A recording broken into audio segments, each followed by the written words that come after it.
Welcome to the She's Bold podcast. I'm Beth Whitman.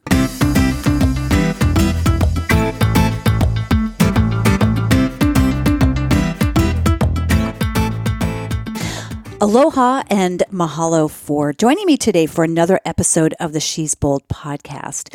Now, I say aloha because I just got back from Hawaii, and I was all ready to record this intro for this episode a couple of weeks ago while I was there. I was actually on Kauai, and I had carved out an hour to get this all done. And John came home to our Airbnb and surprised me with an early birthday present, and it was an iPhone.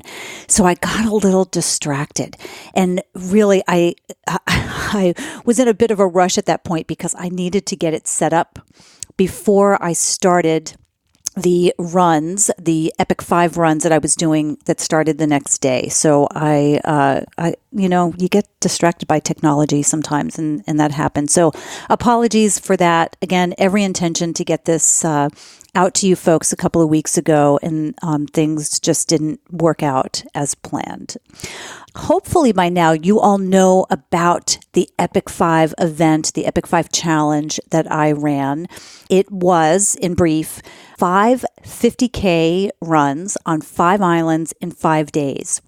So a group of us started out on Kauai. We ran 50K. That's about 31 miles.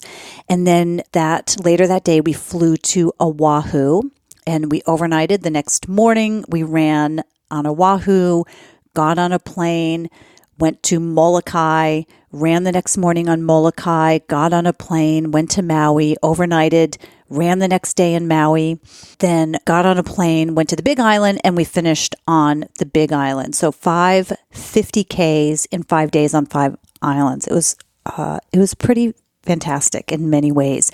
I won't go into all the details here, but I may do that on another episode because I've had so many questions about it. What you can do is you can find me on Facebook. You can also follow me on Instagram at Beth Whitwa, BETHWHITWA, and you'll see lots of photos both on Facebook, and I'm just starting to upload them on Instagram as well. So that is that. I'm delighted to be here, and I'm really excited about today's guest. Today's guest is Robin Layton. Robin is a Seattle area photographer, and she's got a new book out called The Lake. Now, the book is a culmination of her body of work over a 10-year time period photographing Lake Washington here in Seattle.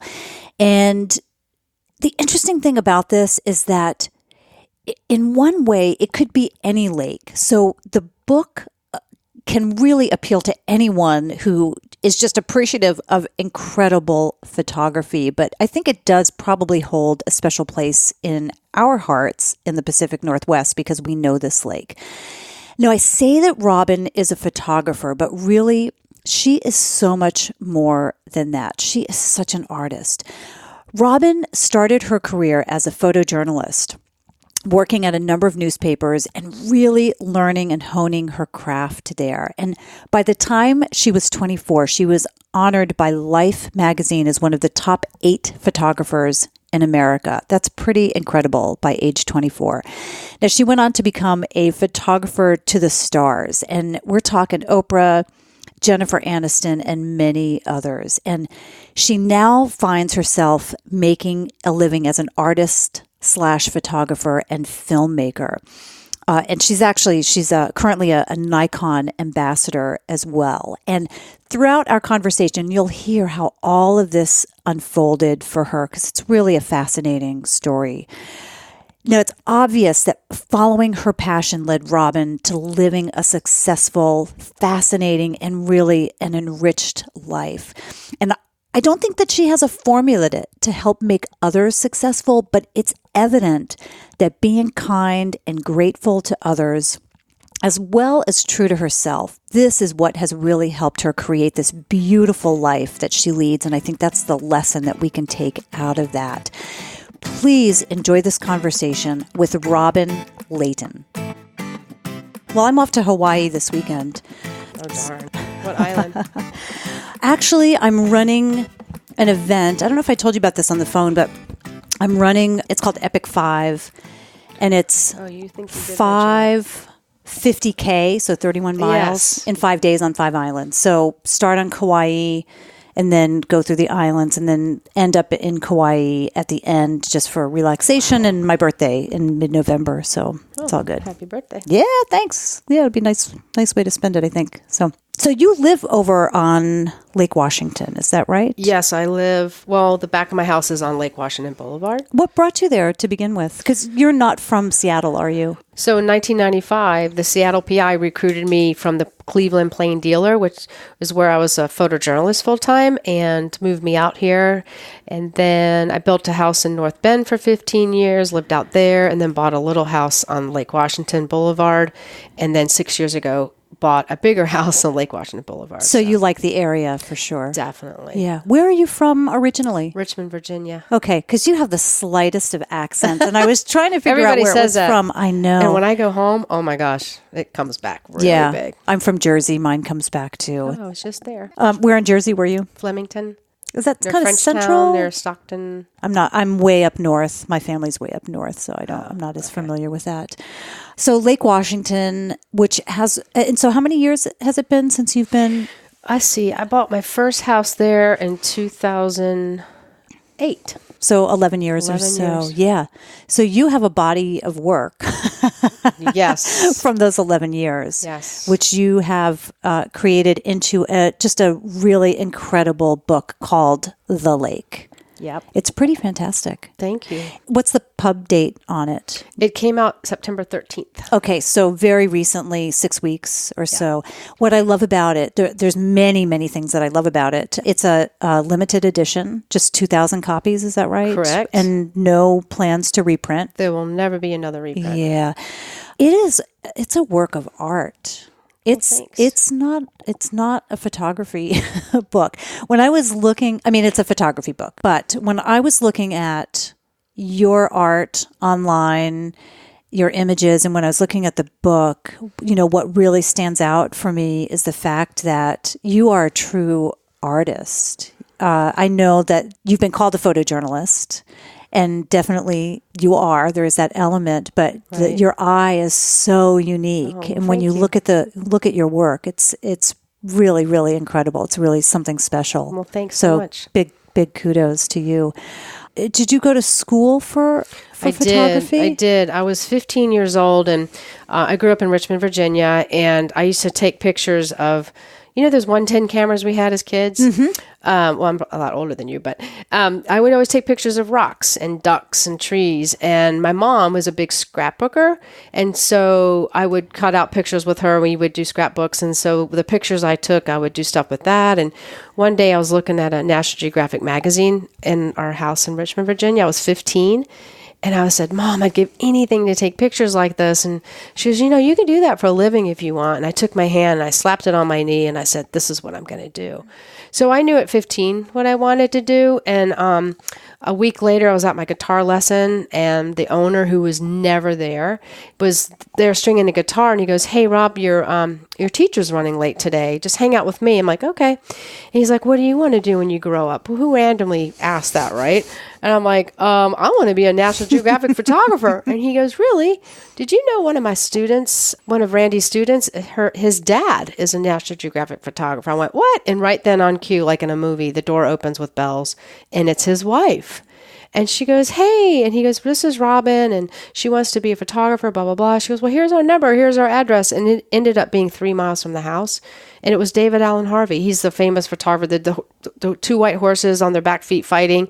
And he's one of the best photographers in the world, actually. And so he mentored me and told me the best school in the country was Ohio U, which is in Athens, Ohio. And it still is the best school in the country. And for photojournalism. Yeah, and I thought, well, why go here, like a medium school when you could go to the best? Let's go to the best. And so that's how I got to Ohio U. Boy, National Geographic has really changed the lives of so many people because for me, it was looking at images of Papua New Guinea, like tribesmen, and which was the trajectory and the reason for me wanting to travel. And I hear that from so many other people as well.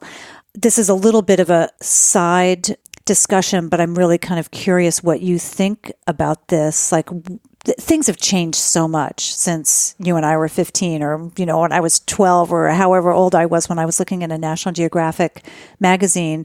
What do you make of kind of the current environment that I guess young people really are most influenced by? And by that, I mean social media and the lack of having a subscription to a magazine like National Geographic that is so influential to our generation. Well, I think, kids today, it's just everything's at their fingertips, right? They've got the iPhones and the iPads, and I think it's overwhelming. And in some respects, I feel like a lot of them feel a little entitled today because it's, I have it right here at my fingertips, and there's not that holding that magazine in your hand. So yeah, it has changed. In some respects, it's made it a lot easier. I mean, my goodness. I mean, even I'm spoiled. All of us are Googling, hey, what's the answer to this? Or Alexa, what time is it?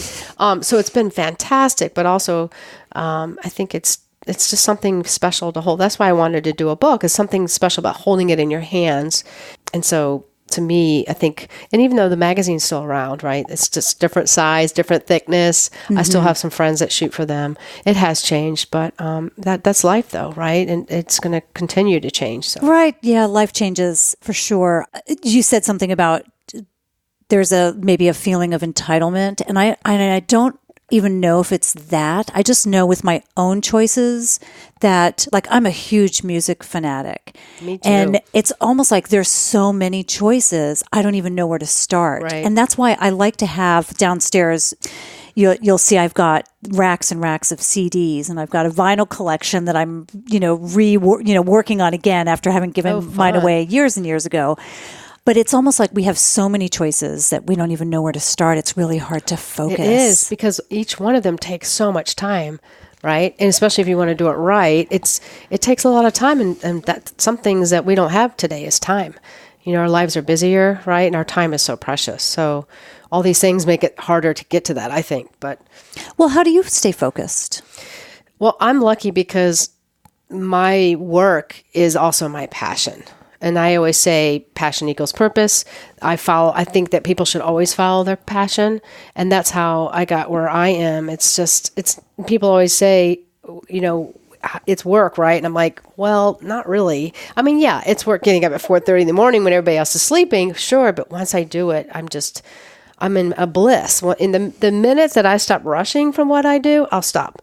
But I haven't stopped rushing. It gets better and better. And so for me, it's just following that passion. Mm-hmm. So when you say passion is purpose, you mean that when you have a passion about something that naturally it becomes your purpose. I believe that, yeah, because it took me a while to figure this out. I was a photojournalist for so long, and I knew after 16 years, it's time to close that chapter. Like I always say, follow that inner voice, right? We all have the inner voice. It's always tapping, hey, listen to me. And we don't. I mean, I'm guilty of it too, but I knew it after 16 years of being a photojournalist, it was time to close that chapter. So when you say specifically photojournalist, what were you working on during those 16 years? I was a photographer for 5 different papers. And the last paper I was at was 5 years at the Seattle PI. And I think it was when the WTO happened downtown and with the gas masks and everything. I said, that's it. I can't do this anymore. And I had been freelancing on the side, which we were allowed to do. And that kind of took over my life. And I thought, gosh, I think I'm going to go this route. So I closed that chapter. I left the PI, took a 6-month leave of absence to try it. I'm like, oh yeah, this is my new path. And then I went freelance for 16 years. Doing the celebrity thing down in LA, doing private things for, private clients like Jennifer Aniston's 40th birthday party, or Oprah Winfrey's throwing Sidney Poitier an 80th birthday party down in LA. And so LA started pulling on me. And so I lived half LA, half Seattle for 7 years. Okay.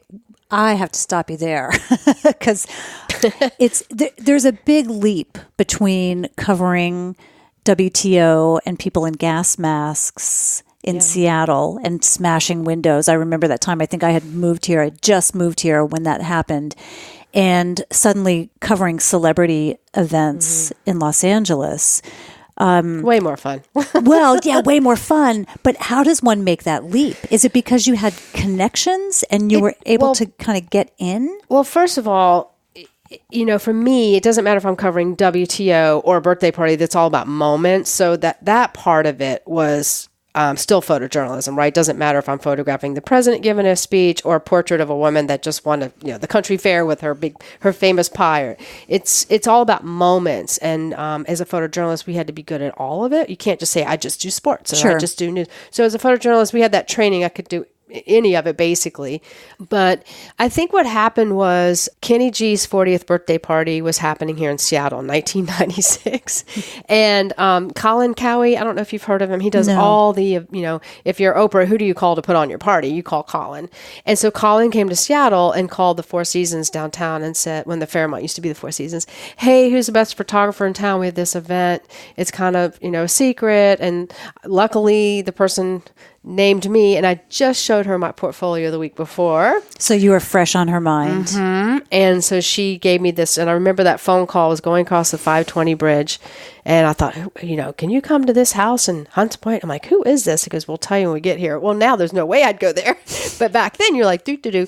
And so I went in there, and I showed them my portfolio, and they hired me on the spot, and it was Kenny G's 40th birthday party. And so since he did all the LA parties, that's how it started. Joel Silver was one of the first people to hire me, from the producer of Die Hard and The Matrix. He started hiring me. Well, then the word spread, and one thing led to another. I would meet makeup artists that worked for Jennifer Aniston. Oh my gosh, she would love your work here. I just started. My joke is I open my mouth, right? If you're on an airplane, you're sitting beside somebody, and, you're an inch apart, say hello, hi, introduce yourself or something. And I think there's not a lot of that anymore. And it makes me sad because I'm such a connector. And I think that's how I've gotten a lot of things in my life. I open my mouth. I say, hi, I'm Robin. And if they don't want to talk, great, I leave you alone. But I've met a lot of cool people that way just by being open. Where did you get that talent from? I don't know. Parents? Maybe. My mom was a real big extrovert.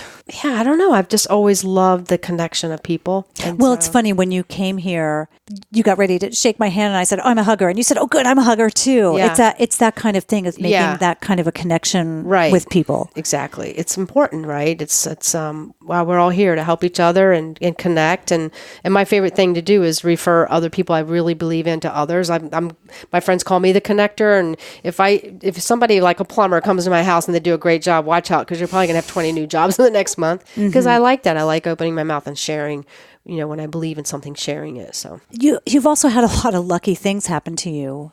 Do you feel lucky? And what I'm specifically referring to is this experience when you told your mom you wanted to be a photojournalist, be a National Geographic photographer. Yeah. You realized you could, and then boom, you have this amazing connection. I guess you could call it luck. I look at it more of being blessed, and I think the key to life is being grateful. For me, it started back, even though I had the most amazing dad, he was really my stepdad. He was amazing. He saved me when I was a kid because I had to go, unfortunately, every 3 weeks to see my biological father, and I witnessed a lot of domestic violence. And that was your biological father? Yeah. And so anyway, it's a long story, but basically my parents, my dad, who is really my stepdad, my dad and mom, tried to fight for us to not have to go. But back then in the 70s, we didn't talk about domestic violence and child abuse and all that. We didn't talk about it, right? And there's no way that would even begin to happen now. But my dad came in and saved us. And I remember me laying in bed over at I call him Bob, and I would just beg to go home. And so when I got to go home, I was so grateful beyond anything. And so I think the universe can't give you anything until you're grateful for what you already have.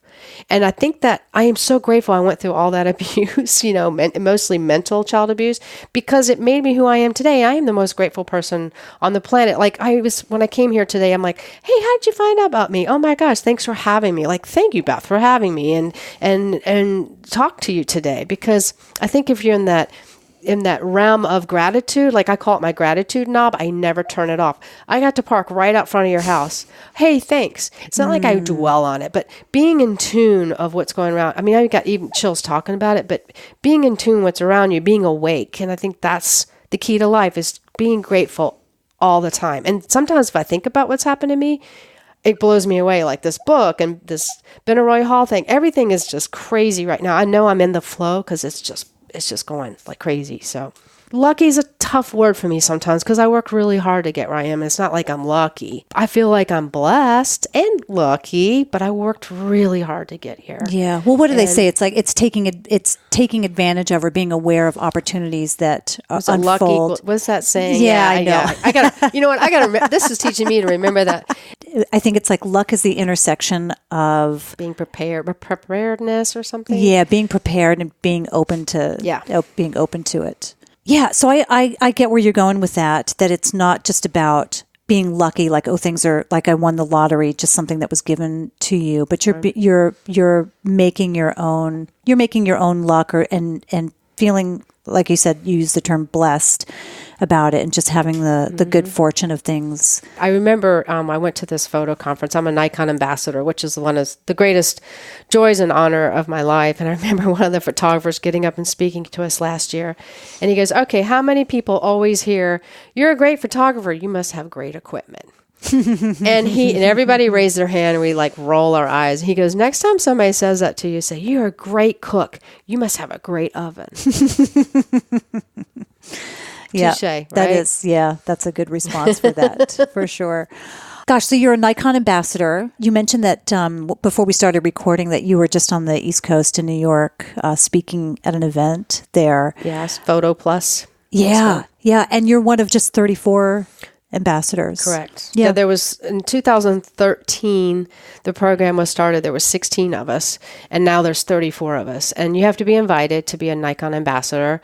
Again, one of the biggest joys and honors of my life. I still pinch myself that I'm representing or part of the Nikon family, which I've been shooting Nikon since I started photography. It's the most durable camera when we're out in the field. We would cling them together and bang them together, and it would always work in any kind of weather. I mean, it's seriously a workhorse, and we can have things that fail for us wherever we are. So I've been a fan of the camera, and then after meeting the people that behind it who work there, they just treat us like royalty. Mm-hmm. Assuming that you're shooting digital now. Yes. When did you make the switch from film to digital?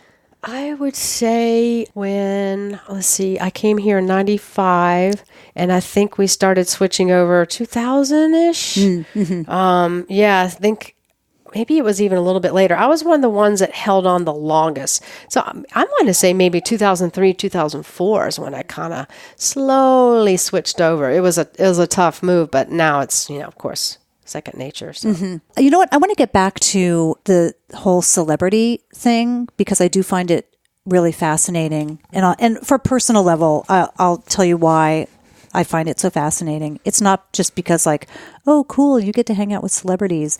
For me, it seems like it would be really intimidating. Like, I think there has to be something in your personality that makes them human and makes them so that they're not super gods and difficult to be around. Some of them might be difficult to be around. But how did you made this leap from photojournalism to going to Los Angeles, Kenny G, and then, being invited to do these other events. Was there ever a point for you where you were just like, holy crap, how am I going to walk into that room and perform as a photographer when I'm in this culture? Well, I think, definitely the first time I remember pulling up to Jennifer Aniston's house, and I had my 1954 baby blue Chevy pickup. It was awesome with the wood side rails. I mean, it was it was gorgeous. And I remember, I don't know, I just remember walking in her foyer, and she was on the floor looking at printouts of my website, and her assistant, who is one of the most loveliest people in the world, introduced us, and Jen was just so welcoming and so warm, and I just felt so at ease. But yeah, the first time you meet them, you're like, oh, and then you realize, wait a minute, they're just people, and lovely people for the most part. I've been very blessed with I just was totally 1,000,000% myself, and I think they felt that. And I think that made them feel more comfortable too. I was just Robin, and I treated them. Well, she was just Jen, right? And I think we just both, and same thing with Oprah. Like, when I'm around Oprah, I just treat her like a person, and I think they see that because they get so many, people. Oh my gosh, freak out, and so I just treat them like like, a regular human being, because we all put our pants on the same way, right? And yeah, they are on a TV screen and everybody knows them, but how validating and how lovely for me that they can choose anybody they want and they choose me, which is overwhelming. That part to me is the most overwhelming part, is they can hire anybody, they can afford to hire anybody, and they hire me and have me do stuff with them. That to me is the honor. But yeah, I like Sarah Jessica Parker, she'll call me or email me herself, not without any assistance. And she's just lovely. In fact, she was at Nordstrom's like a couple years ago for her shoes. And I saw she was coming. I go, hey, do you have a time for a quick cup of coffee? And she goes, I don't, but at least come say hi. And I came in the back room and she was being interviewed like by 3 people. And she said, she saw me. She said, stop. And she made them stop the interview and ran towards me. I'm like, that's the kind of person that she is. Well, that's the kind of person you are, though. I think it says something about you as well.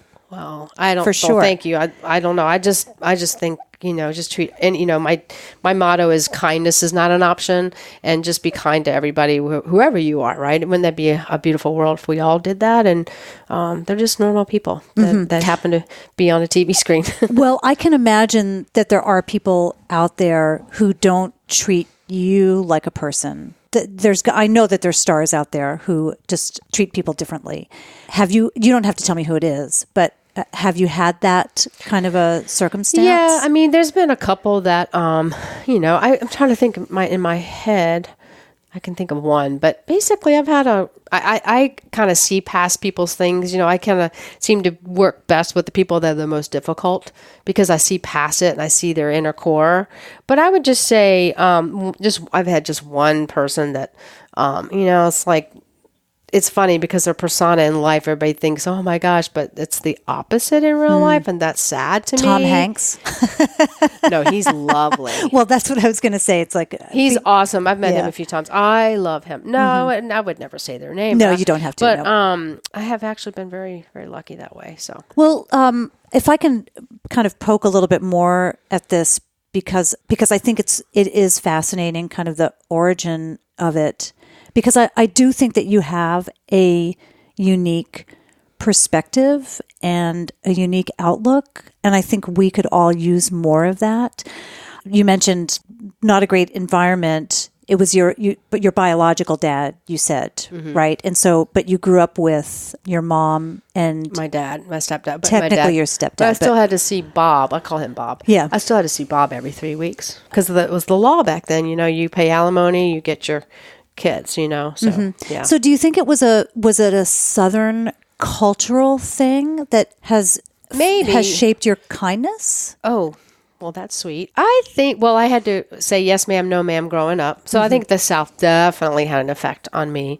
But I think it was a combination of growing up in the South and then having to deal with, the personal stuff. But someone else in your circumstance might have, and people do it all the time, might have rejected that and become down and out drunks and drug addicts. Well, but you didn't. They say you have 2 paths when you go through trauma like that. You either go to the, strive to be more successful than the norm, or you go down the woe is me path. And I knew I wasn't going down the woe is me path. It just isn't in me. So, yeah, I think they think that's what I've heard, at least, is 2 directions you can go. Do you have siblings? I do. I have 2 brothers. Did they go down the same path as you? My older brother and I went through the same history, but my little brother is technically my half brother, and so he never had to go through, thank goodness, the stuff my older brother and I did. So, they're both, one's in Washington, D.C., and one's in Virginia. You have something that's pretty wild that's coming up at Benaroya Hall here in Seattle that directly relates to the book The Lake. Yes. Can you talk about that project? Yeah. And how that came about? So, first of all, I wanted to say that this lake book is a personal project of mine, and I believe that personal projects can change your life. They have for me many, many times. This is the 4th or so big personal project I've done, this book. So, to back up on Benaroya Hall, when I was 21 in school at Ohio University, I was probably a junior in college, and a friend of mine had told me about George Winston. Do you remember George Winston? Love George Wyndham Winston. Hill? Yeah. And so anyway, I bought the CD, I don't think it might have been a cassette tape back then. And I started listening to George Winston. Well, then I started buying the Windham Hill label and Winter Solstice. And I came across this guitar player named William Ackerman. And he really got into my heart and soul. And I thought, gosh, I'd give anything to see William Ackerman play live. Like, that was on my bucket list, right? So at 21, I kind of knew one day. Well, I never got to, right? We didn't have internet back then. And if it was a hit and miss if they were coming to your town. And I think Will stopped touring at a certain point too. So cut to a couple years ago, I met a guitar player that actually records with Will in his studio in Vermont. And we became friends, and then, we touched base once or twice a year. Well, last October, he called me. His name is Todd Boston, a wonderful guitarist. And he said, "Hey, Robin, I'm coming to Seattle, and guess who's coming with me?" And I said, "Who?" And he said, "Will Ackerman." I'm like, "No way." He said, "Would you like to have lunch and meet him?" I'm like, "Yes." Well, I couldn't go to lunch, but I ended up going to the concert 15 minutes early to meet him. And he was playing at the Royal Room, which is 1 mile from my house. That's important later in the story.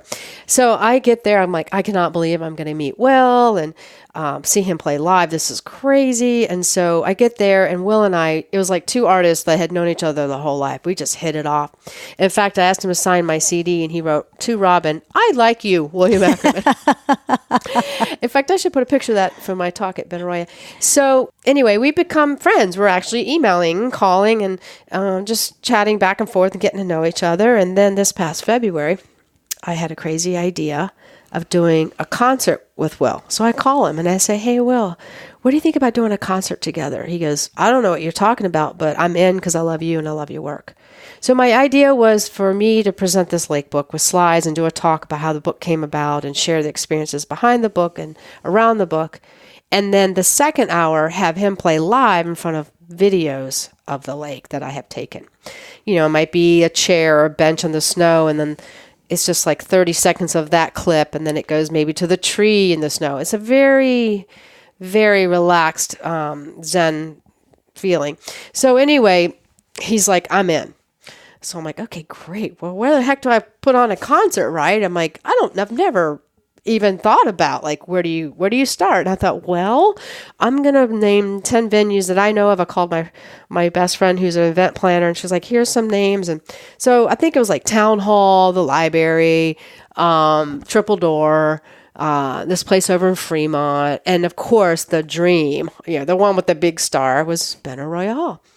So I started calling, and the third phone call was the Triple Door.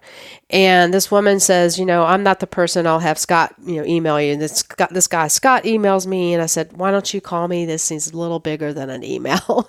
He goes, "Okay." So Scott calls me, and I tell him the idea, and he goes, "Well, listen, I'm on the board of Benaroya. This isn't an event for Triple Door. This is an event for Benaroya Hall." I'm like, "What?" Of course I'm racing. I'm like, "Well, that's the dream. Oh my gosh." And he goes, "Well, why don't you send me a pitch? Because I'm going there this afternoon. I'm on the board." And I'm like, oh my gosh. So of course I'm scrambling and putting together this PDF, and I sent it to him.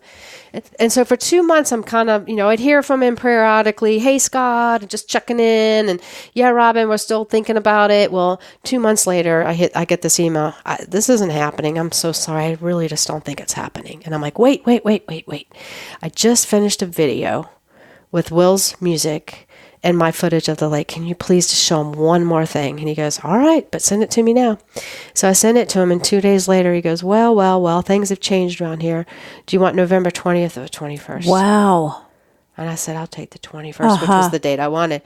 And I still pinch myself. It's sold out. It is sold out to the public. There's a couple seats they're holding for season ticket holders, and they're releasing them slowly. But I think it's like 40 seats left for the season ticket holders. And if they don't get them, then they get first dibs on them, then they'll release them. But basically, it's sold out. It's like 500 people coming to this thing, and it's overwhelming, And I think it's about believing in yourself, believing in your work. I'm not the most patient person in the world, but I definitely persevere. I think that's important. And it's going to be the biggest night in my life to this day. And it's in 3 weeks from tomorrow. Exciting. Yeah. And it'll be shortly after this goes live as well. So the evening will be him playing. It'll be probably 2 hours or so? It'll be 2 hours. It'll probably be 45 minutes of me up there on the stage with slides and video and talking about the book. And then there'll be a 15-minute intermission, and I'll be signing books after. Although the book's already signed, but I can personalize them to anybody. I'll be doing book signing, maybe an intermission, but definitely afterwards. And then the second hour, he's playing live in front of my videos. And it's going to be a very slow, it's not going to be clip after clip after clip. It's going to be maybe 30 seconds of the bench in the snow. It'll be 30 seconds. Then be maybe like 6 clips, meaning 6 scenes in a song. Because, you wanted getting people in that mode. But it's crazy that this guy, when I was 21, my dream was to see him live. I mean, it's a big deal. It wasn't like, and I love music, but his music just... That's a beautiful story and an amazing unfolding of your life from the time that you saw the National Geographic magazine, and then just kind of how things have unfolded for you. Yeah, and the crazy thing is I would play his music in my car when I would go to a shoot. Like, let's say I was anxious, and even in LA, if I'm going to John's house, or whether I was going to shoot in the woods or whatever, I put his music on to get me in the zone, because there's something magical about music and nature, like when it comes together, that I can't explain. And it just puts me in this space of, I don't know, I've got to find the word for it, but it's crazy that I'm out in nature shooting a lot of these pictures in this book with his music playing, and now I'm doing a concert with him. It's just... You're really kind of in a rare group of people in terms of your photography. I know that... Can I ask how old you are? 56. Okay. You said you were much older than me. You're not. Oh, okay. I mean, you're a little older than me, but not by much. And you don't look it either. No. So at 24, you've been doing this for a long time, but at 24 already, and that's very young, you were named by Life magazine as one of the most talented photographers in America. What happened between 15 and 24 that you got that kind of recognition? Like, what were you working on? Well, I went to school for photography, so I was always working on my portfolio. And when I got to college, I realized I really like photographing people and moments. And so I kind of got the geographic out of my mind when I realized that the stories they were telling me is, I'm in a tent for 3 weeks and waiting by myself in the snow, waiting for 5 seconds of these turkeys. And I thought, I love nature, but I don't think that's for me, right? And then most of them are not married. So I thought, So anyway, when I got to school, I started thinking, I'd like to do people and moments and people flying through the air and rugby. And so when I guess I was about right before the magazine came out, a friend of mine called me and said, hey, can I get your address? And I go, why? She says, just give it to me. And she wouldn't tell me why. And a couple months later, I get this thing in the mail from Life magazine. It says, your entry is 2315, which I thought was crazy that I remember that number. And I said, what is this? And so I called her back. I'm like, did you have something to do with this? She goes, I entered you in this Life magazine contest. And you had to enter, I think it was 25 pictures in a portfolio, and one could be a story. So really, one story had 6. So it was like 31 pictures. So I remember, I'm going to try, right? And so I'm printing in the darkroom like crazy, and I submitted my whole portfolio. And so I think it was just me shooting, through school and assignments. I was interns at newspapers, and I started a portfolio together, and then I entered that, and so that's how that came about. Do you know how many entries there were? There was over 3,000 people that entered, like 60,000 photographs. Wow. Yeah, and I was in the top 8 in America, and I just remember getting that magazine, and I was an intern at the Richmond newspapers at the time. Mm-hmm. I was a lab tech.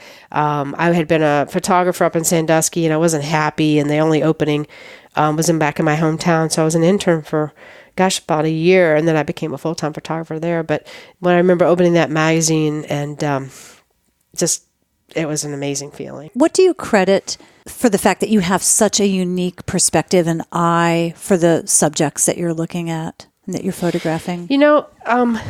I have to give all that credit to my mom. My mom, I always say, had more talent in her pinky than the world combined. And so I grew up around art. My mom is so talented, and I'm not saying it because she was my mom, it's the truth. And I have some of her artwork in my house, and people are just blown away by it. What kind of art does she do? She was mostly a painter, but she could use pastels. She could use watercolor. I mean, and it looks like real life. It was unbelievable. And so I remember we would go to like craft stores together. And so her influence was really important to me. But I really think you're either born with it or you're not. I mean, you can teach people to see a little bit, but I think there's also, you kind of come with the base of it, and then you start, you can always get better and better. But I want to share with you the reason how I got from photojournalist to freelance to an artist, because I think this involves my mom. Well, definitely involves my mom. So, as I said, my mom was the most talented artist, and she never did anything with it. She didn't have the drive. And my brothers and my dad, my whole life would be like, Mom, you should do this with it. You should do that. She's like, oh, no, She just wanted to do it, and she felt like it, right?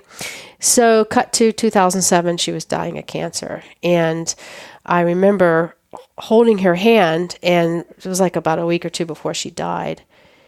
And I remember exactly that moment when I looked at our hands, holding each other, and I said, I am not leaving this planet without finding the art inside of me, right? I mean, I'd been a hired gun for, Jen and Oprah and all them, and I thought, when's it my turn, right? And here I see my mom, the most talented person. She did nothing with it, and I said, oh no, I'm going to find out what's inside of me. And at that moment, I decided to pursue an art career. And, it's not easy, right? You hear people all the time, parents like, don't be an artist. There's no money in that, blah, blah, blah. Well, I just slowly just started going that route. What was the story that you told yourself that it was possible to make a living as an artist? I think because I believed in my work, I believed in myself. It's this deep inner belief that I think, I would also say, well, wait, if Susie over there can do it and Timmy over there can do it, why can't I? Right? Why can't I? I built a house in North Bend.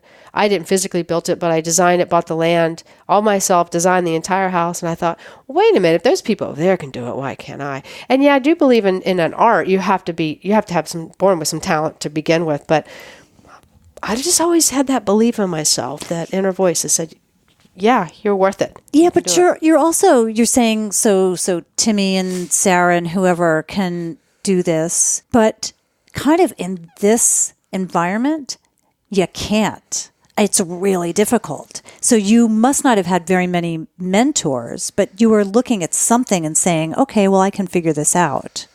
Yeah, I don't know. It's, it's kind of like saying, well, how do you know you're in love?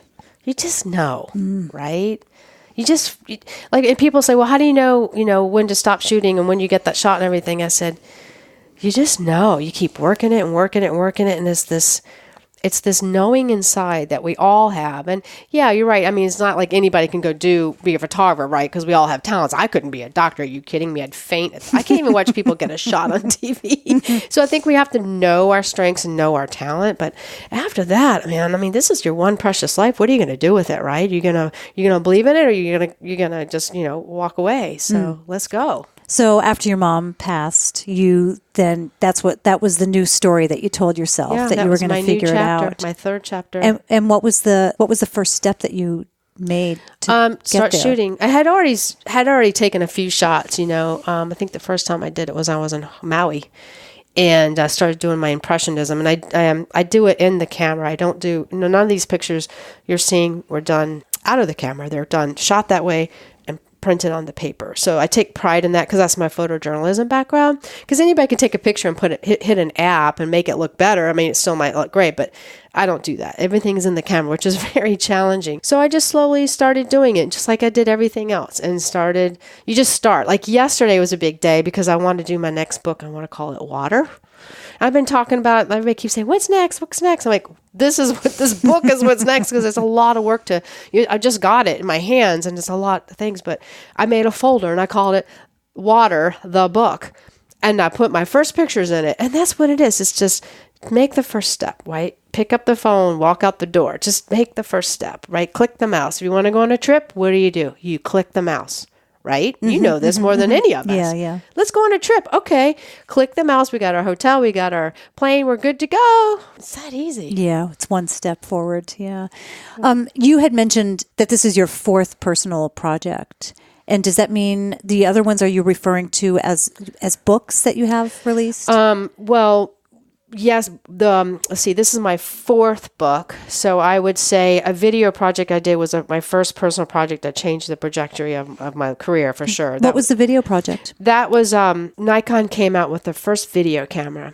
It's the D3S. And I had been told my whole life, you should be a director, you should be a cinematographer, and your eye is different.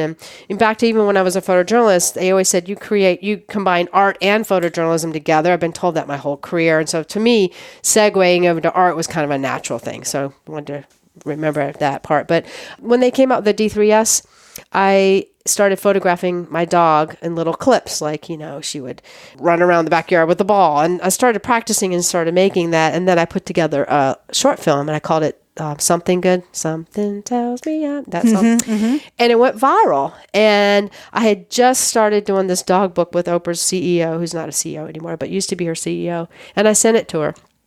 And she showed the people at work. She's like, we got to see this video. And then I flew down to LA and met with Oprah's people and said, we want you to make some films for us. So that was a big moment for me, because that's when I started becoming a filmmaker. I'm just playing around personally, doing it, had no idea. And ironically, that same year, I decided I wasn't going to shoot weddings anymore, because I did Paula Abdul's wedding, Carmen Electra's wedding. And I thought, this isn't for me anymore. After doing that for years. And so I was at my last wedding. I said, this is it, to my team. They're like, well, what are you going to do? I'm like, I don't know, but you see that pond right there? I'm going to shoot that pond. They're like, what? I'm like, yeah, I'm going to go shoot that pond. And this is the second personal project that there was just circles on the pond. There was bubbles on the pond. And then there was like staticky looking things on the pond. And that was the first film I did for Oprah's. They're like, we want nature and something. And I started smiling. I said, I already have 3 films right now that I've been working on. I think you're going to love.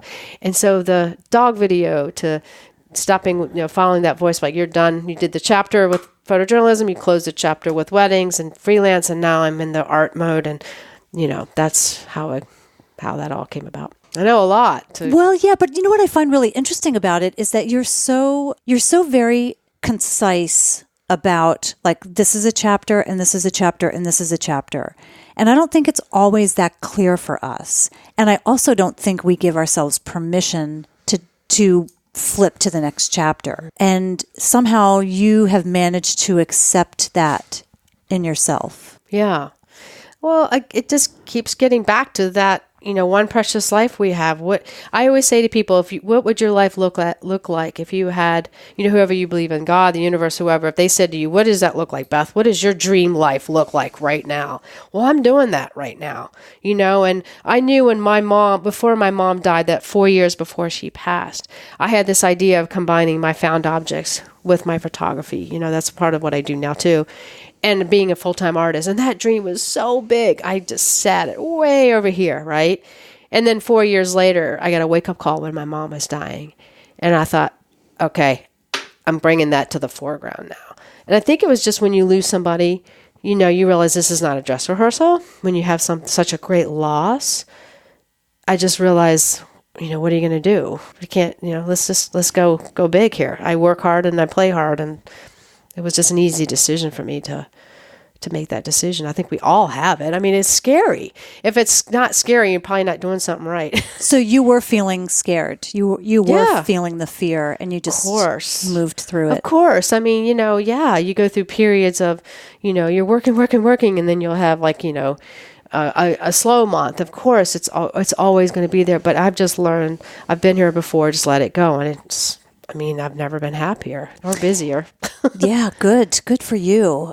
Hey, so you have other books out, and I know in my research I had seen reference to the book 12. Mm-hmm. And that was the last one. And then Hoop, the American Dream was the second one. And A Letter to My Dog was the first one. So the 2 sports ones, 12 and Hoop, I find it interesting because you have some incredible images, some incredible sports images, and they're on your website. So if people want to look up your images, you can take a look at that. As a woman, is that a difficult field to be in as a sports photographer? And I know you're not. I know you wouldn't classify yourself as a sports photographer, but you were doing sports photography, right? Newspapers, right? And I can only imagine that the field was mainly male. Oh yeah, I was the only female photographer pretty much at every job I'd been at. I was the first female photographer ever hired at the Sandusky Register in Ohio. So, I was always used to being the only girl. In fact, in my shop class in 7th grade, I think it was 28 guys and me. And so I was always used to it. I had 2 brothers. Never had sisters. I was always around boys. So it was easy. But sports is tough because when I started back in the day, we didn't have autofocus. Right? We didn't have digital. We had film. You could even see what you had. And we only had 36 pictures to roll. That picture of Ken Griffey Jr.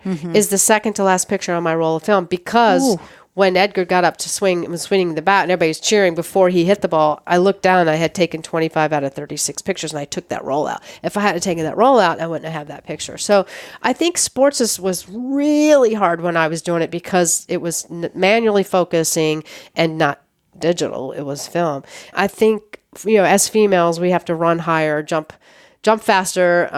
Jump higher, run faster to do anything, right? I mean, we all know that as female, to prove our worth. And it's getting better, but, back then especially. Did you get a lot of flack from photographers? I got a lot of rolling the eyes. Like when I was at the Olympics, I think there was 2 out of 1,000 photographers were women in 1996. Wow. And I remember a couple times where, I would walk in. I think I got late to one of the swim events when Janet Evans was there. This was 1996. And all the photographers were down at one end. And I thought, you know what? Something's telling me to go to the other end of the pool. And I did. And they're all like, ha, look at you. She's over there by herself. We ended up, Janet Evans stopped right in front of me, went like this, put her hand on her head. And she didn't qualify. And she looked down and the ropes were under. It was like the most perfect picture, and you could just see the mouths dropped of the other. You're like, oh gosh, man. dang it! Yeah. And the same thing with I was photographing the softball gold medal game, and everybody else had a really short lens, and I went long, and they're like, "Why are you doing that?" I'm like, "Because this is what I feel comfortable with." Like I was always questioned, but I always went with my. And you know what? If you failed, you failed. But luckily, I didn't. But that particular event, you just got to follow your instincts and give yourself a pass if it doesn't work out. But do you find in what you're currently doing now that it's still dominated by men, or is it just... No, not really. Not anymore. No, what I do now mostly is create artwork for people's homes and commercial buildings, do commissions, either create something special for them or something I already have. People email me, say, hey, we want this print in our house, this size, let's talk, and I go measure. And so now it's kind of a one-on-one with my clients, which is amazing. I'll go to Palm Springs for 3 days and they're like, we want a bighorn sheep. And now they've got a 90 by 60 huge image of... it's just crazy that I get to do this. I pinch myself every day, and I don't take it for granted ever that I get to do what I get to do. And this book is my best work, I think, definitely. And is it word of mouth? Is that how people are finding you? Yeah. There's only 2,000 in print. I'm never going to reprint it. The only place to get it is through me. Well, no, I mean when you're doing commissioned work for people or businesses, is that all word of mouth? Yes. Everything I do is word of mouth. I'm sorry that you meant the book. No. That's fair too. It's kind of the same thing. All word of mouth. And, it's just working with designers and architects and developers, meeting them, and that's how that all happens. Nice life. It's pretty great. Good Took for a long you. way to get here, but yeah. Yeah, but you're doing what you love. And that's not always I'm so grateful. Case. In fact, I remember I was talking this past week in New York, and one photographer said, yeah, I really wanted to be an artist, but I realized there was no money. I couldn't make a living there, so I became a photojournalist. And I was like, hey, that was the opposite route of me. Interesting. It's interesting how we all have to find our own path. Mm-hmm. And it just depends on the story that we tell ourselves. Yeah. How much you believe it, how hard you work. It's not easy. It's a lot of hard work. It's, this book is 10 years of my life. It didn't shoot every day, of course, and it started out as a slow process. But yeah, it's a lot of work to do. Did you know 10 years ago that it would become a book? No, it's funny. People ask me that, and they also ask me, how'd you come up with the name? Well, I'd make a little folder, the little blue folders that show up on your Mac. Mm-hmm. And so I just said the lake, right? And I would, had a couple folders one year, and the next year I had maybe 5, and then it slowly, and then probably about 6-7 years ago, I thought, wow, maybe one day I'll do a book. And I'm like, well, I know how much work that is, and I was too busy. And I guess about 1.5 years ago, I'm walking my dogs, and I said, it's time. And I turned around like, who said that? I'm like, what do you mean it's time? I'm like, it's time. And I knew 1,000,000%. And I thought, okay, I've got a summer left, a fall left, and a winter, and maybe a little bit of spring, because the pictures were due in February, but you could always add a little bit more. And I hit it. That's when I shot all the underwater stuff. I bought a underwater housing, which I was really scared to get in the water, and I did it. This book pushed me to some limits that I didn't feel comfortable, and now I'm addicted to, like getting in the water with, the fish and the turtles, and I learned later, muskrats. Yeah, in fact, Friday, I'm photographing koi fish in a client's pond out in the front of the house. They want me to photograph their property and make a cool book. So anyway, never done that before. I'm like a little scared to get in with these fish are huge. They're like, yeah, but they're like big goldfish.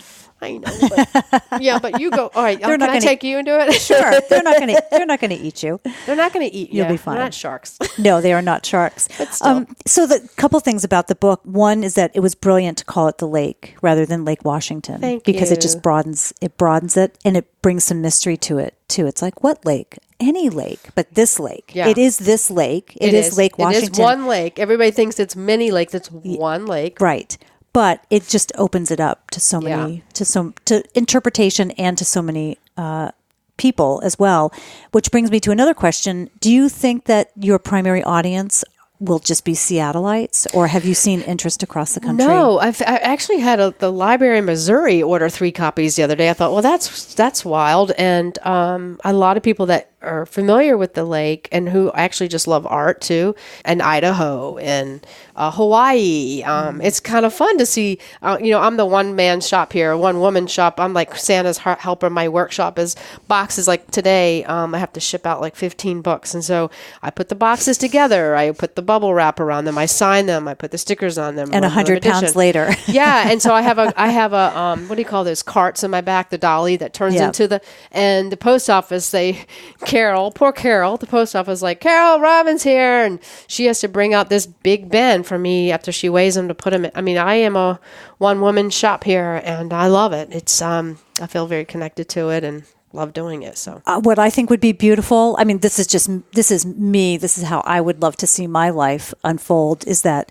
somebody brings me in as an artist in residence, and you go hang out someplace for months or for a year as their artist in residence, as you photograph that, and then you have another book.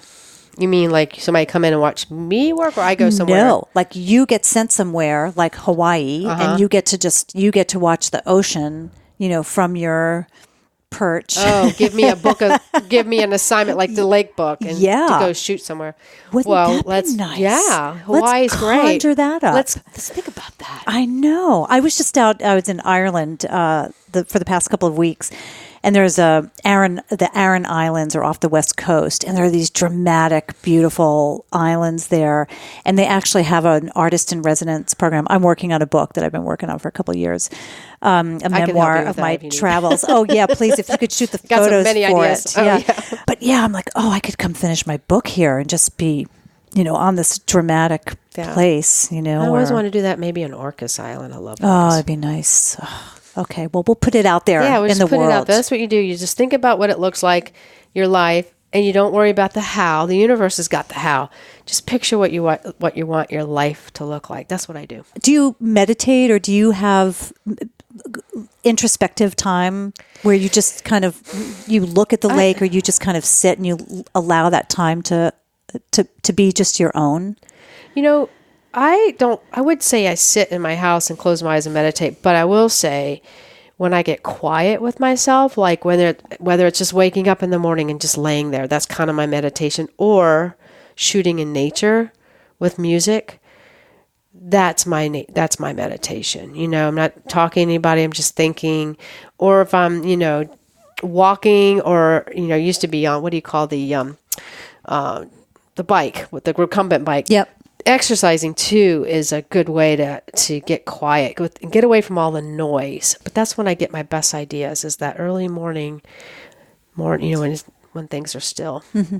Is there music in particular that you're listening to right now that brings you to that space? Well, William Ackerman. Excuse me. My other favorite musician, who I've become very close with just by reaching out to her in 2007 when my mom was passing, is Sonatum Carr. Are you familiar with Sonatum? No. Oh, you are now. Okay. I'm going to change your Tell life. me. So Sonattam is a Sikh. I guess in the yoga world, she's the Michael Jordan in the yoga world of music. And when my mom was passing, her music changed my life as well. So I'd say Will and her, those two combined, changed my life. And ironic, Todd, the guitar player that introduced me to Will, was Sonattam's guitar player. So my love for one of them introduced me to the other one, which is so bizarre because think about how musicians are in the world, just in Seattle alone. That's crazy. I had that realization. So Sonattam is like an angel singing to you. She chants Indian devotional music. It's unbelievable. I think you're really going to love it. I can't wait to turn you on to some of her stuff. I will, yeah. She was just here in Seattle, and I reached out to her and said her music changed my life, and I wanted to photograph something free for her. And so I wrote her this really heartfelt email to info@sonattamcar.com, like that's really going to get to her. And her manager wrote back and said, this is an unbelievable email. I forwarded it on to Sonattam, like you did, and she reached out a week later, and 6 months later we met in person, and we are dear, dear friends. I just saw her. I mean, we're really close. And her music is... Do you know Youngchin Lamo? It reminds me of that. I actually had her on the podcast. She's a Tibetan woman who sings very beautiful. I might know her. Yeah, I'll have to look at my phone before I leave. I'm going to email you a list of... Yeah, I'd love that. But Youngchin, it reminds me of that. She's Tibetan. You're going to love this. Yeah, and she just sings these beautiful chants, and she's just channeling. She just channels the music. You know, music is so powerful, and one of my favorite things to do is share music. I can't wait to... I'll do Spotify. I'll send you my Spotify list. No, I don't, but okay. And anyway, that's my favorite. We'll give share. That feeling to someone, you know. Yeah, to turn people on to stuff. As we just kind of wrap up here, well, first let me just ask you, is there anything else that you'd like to chat about or discuss? Maybe just how people want to learn more about my book? Absolutely. We'll get to that. Okay. Yeah. Before I ask you that, where people can find you and the book, what I do like to do is wrap up these conversations and ask the guest, what does it mean to you to be bold? What does it mean to be bold? To follow your passion and go with it full force and believe in it and follow that inner voice. And don't let anything stop you. And don't let anybody tell you that you can't do it. If you know it without any doubts, just go for it.